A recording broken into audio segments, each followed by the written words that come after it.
મિત્રો, આજે આપણે આઈસીટી ઇન હાયર એજ્યુકેશન વિશે ચર્ચા કરીશું. આઈસીટી એટલે ઇન્ફોર્મેશન કમ્યુનિકેશન ટેકનોલોજી. તેનો ઉપયોગ હાયર એજ્યુકેશનમાં. કમ્પ્યુટર્સનો ઉપયોગ તો આપણે કરીએ જ છીએ.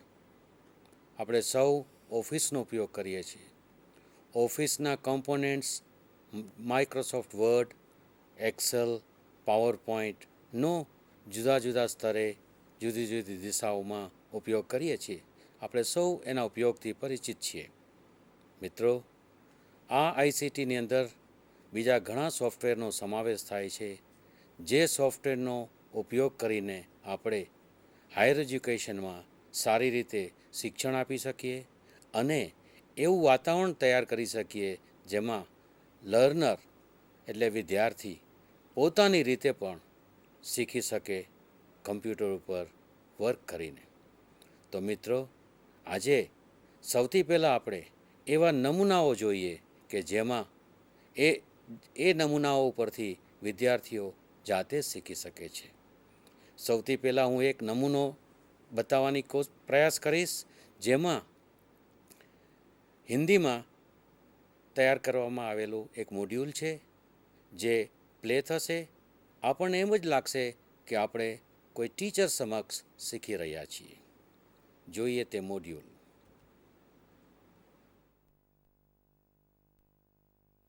सन 1918 से सन 1936 तक की स्वच्छंद काव्यधारा को छायावाद नाम दिया गया है.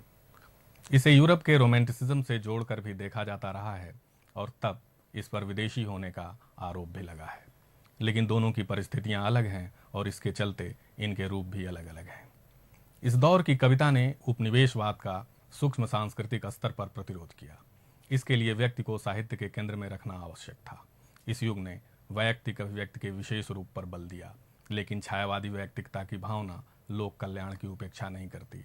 उपनिवेशवाद का प्रतिरोध करने के लिए इस दौर के कवियों ने अपनी सांस्कृतिक परंपरा को आधार बनाया. कहना न होगा कि इस आंदोलन के पीछे आज़ादी की चेतना कार्य कर रही थी, जो अपने समय समाज से जुड़ाव से पैदा हुई थी. प्रकृति में कोई बंधन नहीं था, अतः छायावादी कवि प्रकृति में गया. प्रकृति यांत्रिक सभ्यता से मुक्ति का साधन तो थी ही, इसमें आत्म प्रसार की संभावना भी असीमित थी.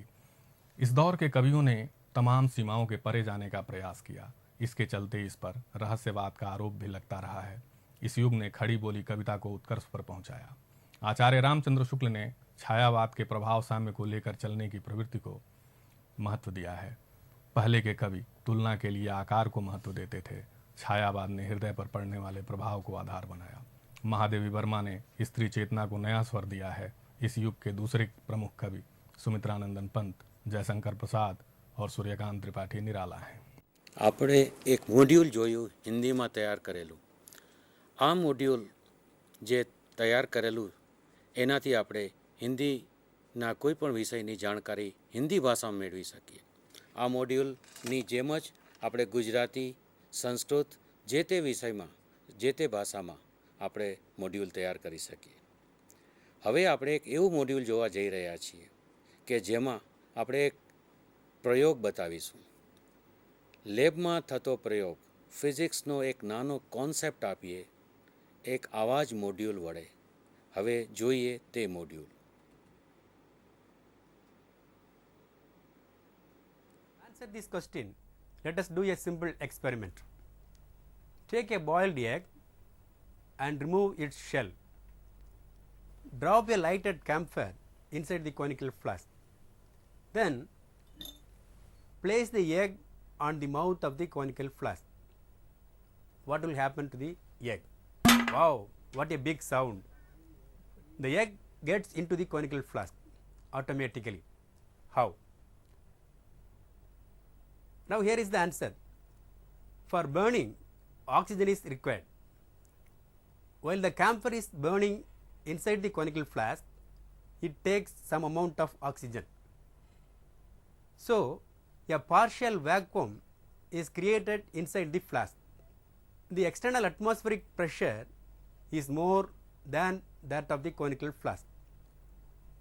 Due to this difference in pressure, the air exerts a force on the egg, and it pushes inside the conical flask. The air in the region of greater pressure exerts a force on the region of lower pressure. So, this is the concept applied in this experiment. Now, see this activity. You drop a lighted camphor in a flexible plastic bottle. Then you close the mouth of the bottle very quickly. Now, what will happen to the bottle? It is crushed into irregular shape. Now, here is the question for you. Which of the following properties of air applied in this activity? You are given three options. A, air has weight. B, air occupies space. C, air exerts pressure. હવે આપણે જોયું કે લેબના દરેક એક્સપેરિમેન્ટના આવા આપણે modules બનાવી શકીએ અને વિદ્યાર્થી પોતાના સમયે પોતાના સ્થળે કોમ્પ્યુટર ઉપર પ્રયોગોને સારી રીતે સમજી શકે છે. આઈસીટી વિના એજ્યુકેશન એટલું ઇફેક્ટિવ થતું નથી. એનો નમૂનો હવે પછીના મોડ્યુલમાં જોઈએ. માની લઈએ કે આપણે સ્ટુડિયો લાઇટ વિશેની સમજૂતી વિદ્યાર્થીને આપવી છે. આપણી સામે બ્લેકબોર્ડ છે અને ચોક છે અથવા વ્હાઇટ બોર્ડ છે અને પેન છે. ગમે તેટલું આપણે લખીએ તો જે ડેપ્થથી સમજૂતી આપવાની છે કદાચ એ ડેપ્થ સુધીની સમજૂતી બોર્ડ ઉપર લખવાથી નહીં પહોંચી શકે. તો કેવી રીતે સમજૂતી આપી શકાય એ માટેનું એક મોડ્યુલ છે. એ હવે પછી આપણે જોઈએ.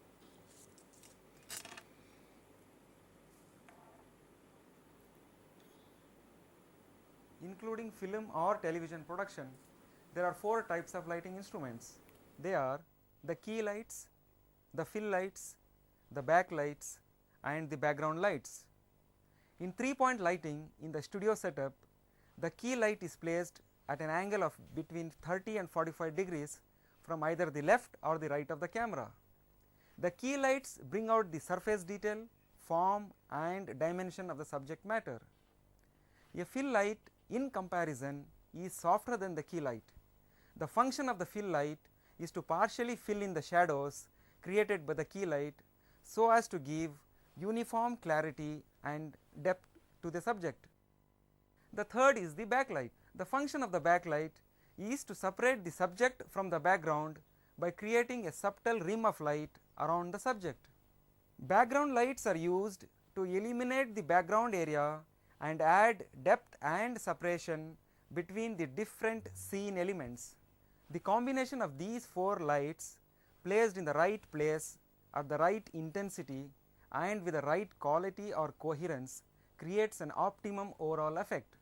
In outdoors, sun is the key light and reflectors are used as fill lights to remove the shadows created by the sun.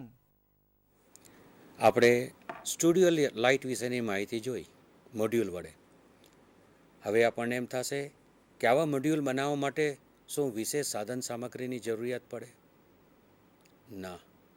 એક કમ્પ્યુટર હોય, એક કેમેરો હોય અને જરૂરી કમ્પ્યુટર ઉપર સોફ્ટવેર હોય. મેં એક લેબમાં જ એક નાના કેમેરા એટલે કે સોની હેન્ડીકેમના ઉપયોગથી એક મોડ્યુલ બનાવવાનો પ્રયાસ કર્યો. જે મોડ્યુલ હવે આપણે જોશું, જેમાં મેટલેબ શીખવવાની સમજૂતી કમ્પ્યુટર ઉપર જ આપવામાં આવી રહી છે અને એ જ નું તૈયાર કરેલું મોડ્યુલ હવે પછી આપણે જોઈએ.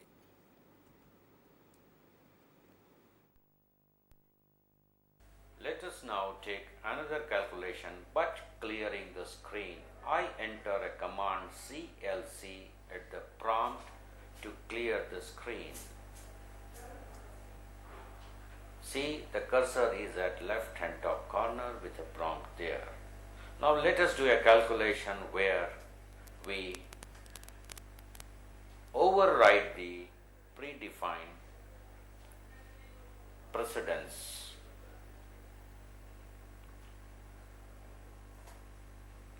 (15 plus 16) in bracket rather parenthesis /2. Here addition will be performed first and then the division. we expect the answer in integer plus fraction. So the answer is 15.5000. We get 4 decimal places after the decimal point. So the accuracy, default accuracy is 4 places after the decimal. MATLAB supports this display formats variety. The default format is format short. આપણે આટલા module જોયા એના ઉપરથી આપણને ખ્યાલ આવ્યો હશે કે આપણે એજ્યુકેશનમાં શીખવામાં અને શીખવવામાં આનો કેટલો સારો ઉપયોગ છે, ઇફેક્ટિવ ઉપયોગ છે. લર્નર જાતે પણ શીખી શકે છે. પ્રયોગોને લેબ ઉપરથી કમ્પ્યુટર ઉપર લાવી શકાય છે અને આપણે કમ્પ્યુટર ઉપર જ જે બહાર જોવાની વસ્તુ છે એ પણ કમ્પ્યુટર પર વર્ચ્યુઅલી જોઈ શકીએ છીએ.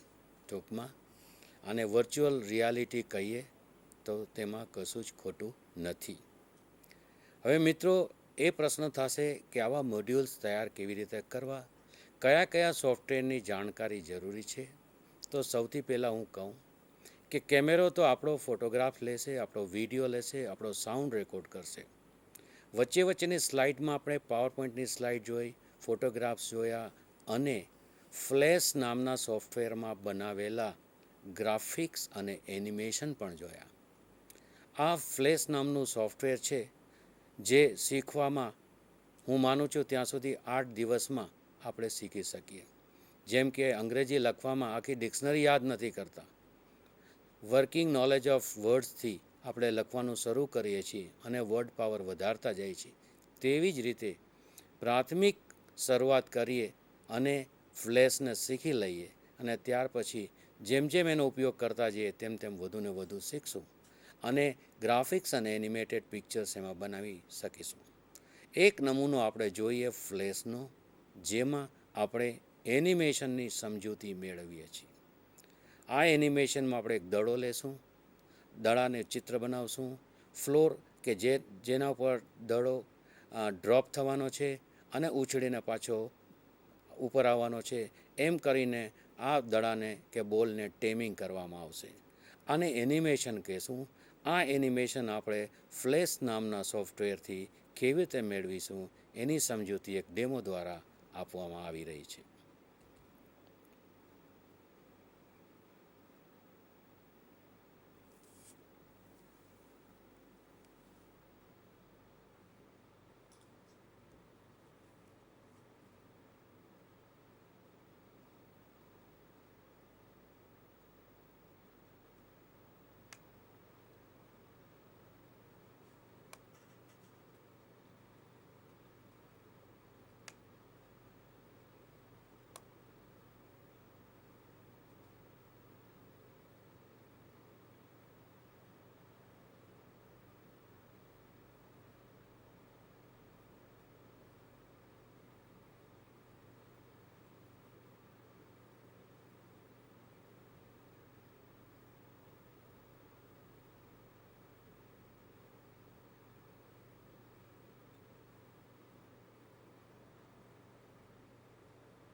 ફ્લોર અને દડાની રચના થઈ છે.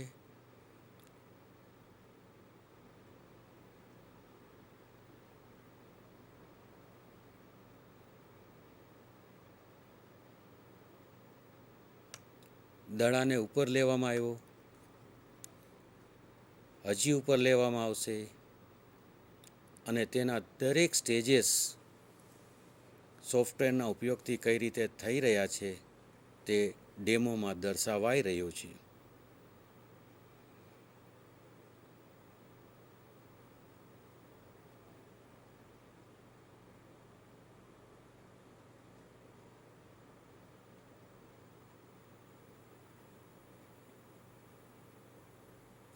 બોલને ઉપર લેવામાં આવ્યો.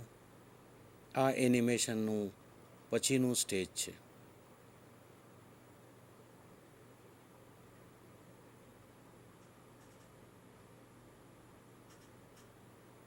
હજી ઉપર બોલને લેવામાં આવ્યો, એ પછીનું સ્ટેજ.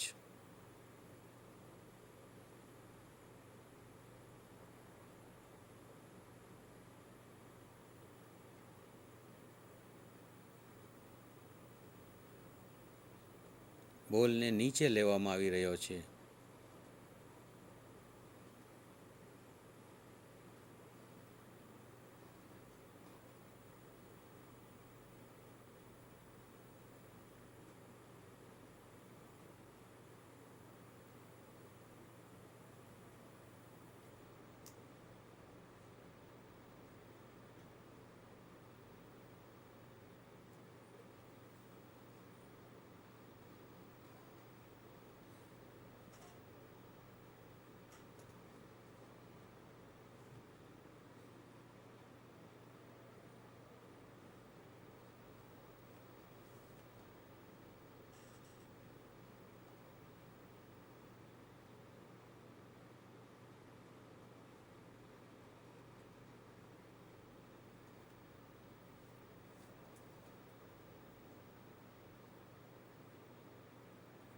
એનિમેશન માટેનું આ છેલ્લું સ્ટેજ.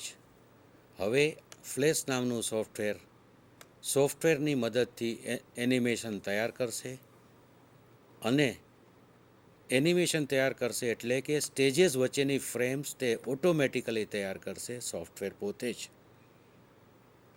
અને ત્યાર પછી એનિમેશન પ્લે થશે.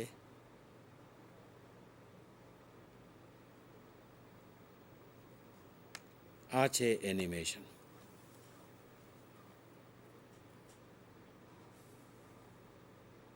આપણે બોલને દોરી, ફ્લોરને દોરી, એનિમેશનના સ્ટેજ આપી અને ફ્લેશ નામના સોફ્ટવેરને કહી દીધું કે ભાઈ આ એનિમેશન તૈયાર કરવાનું છે.